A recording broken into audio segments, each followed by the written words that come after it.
मुंबईत मराठीच्या मुद्द्यावरून वातावरण तापलेलं असतानाच आता एक व्हिडिओ सोशल मीडियावर मोठ्या प्रमाणात व्हायरल होत आहे। या व्हिडिओमध्ये एका ऑटो रिक्षाला ट्रेनच्या लगेज सेक्शनमध्ये चढवण्यात आल्याचं दिसत आहे। व्हिडिओ समोर आल्यानंतर सोशल मीडियावर या प्रकरणावरून विविध दावे केले जात आहेत। काही पोस्टमध्ये या ऑटो चालकावर आरटीओ कडून कारवाई करण्यात आल्याचा दावा केला जात आहे।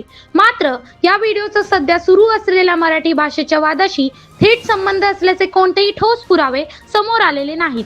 दरम्यान मुंबईत ऑटो आणि टॅक्सी चालकांच्या मराठी भाषेच्या ज्ञानाबाबत तपासणीची प्रक्रिया सुरू आहे। मिळालेल्या माहितीनुसार आतापर्यंत तब्बल 1430 ऑटो चालकांची तपासणी करण्यात आली आहे। त्यापैकी 422 चालकांना नोटीस बजावण्यात आल्या आहेत। महत्त्वाचं म्हणजे चालकांना तातडीने दंडात्मक कारवाई करण्याऐवजी मराठी भाषा शिकण्यासाठी वेळ देण्यात आली आहे। त्यामुळे या तपासणी मागचा उद्देश चालकांना मराठी भाषेचं ज्ञान मिळवून देण्याचा असल्याचं सांगितलं जात आहे। मात्र दुसरीकडे सोशल मीडियावर व्हायरल होणाऱ्या व्हिडिओ आणि पोस्टमुळे या संपूर्ण प्रकरणाला वेगळं वळण मिळताना दिसत आहे। ऑटो चालक मुंबई सोडत आहेत का? व्हायरल व्हिडिओचा मराठी वादाशी नेमका संबंध काय आणि आरटीओ कडून प्रत्यक्षात कोणती कारवाई करण्यात आली आहे याबाबत अधिकृत माहितीची प्रतीक्षा आहे। तोपर्यंत सोशल मीडियावरील दाव्यांवर विश्वास ठेवण्यापूर्वी त्यांची सत्यता तपासणे महत्त्वाचे आहे।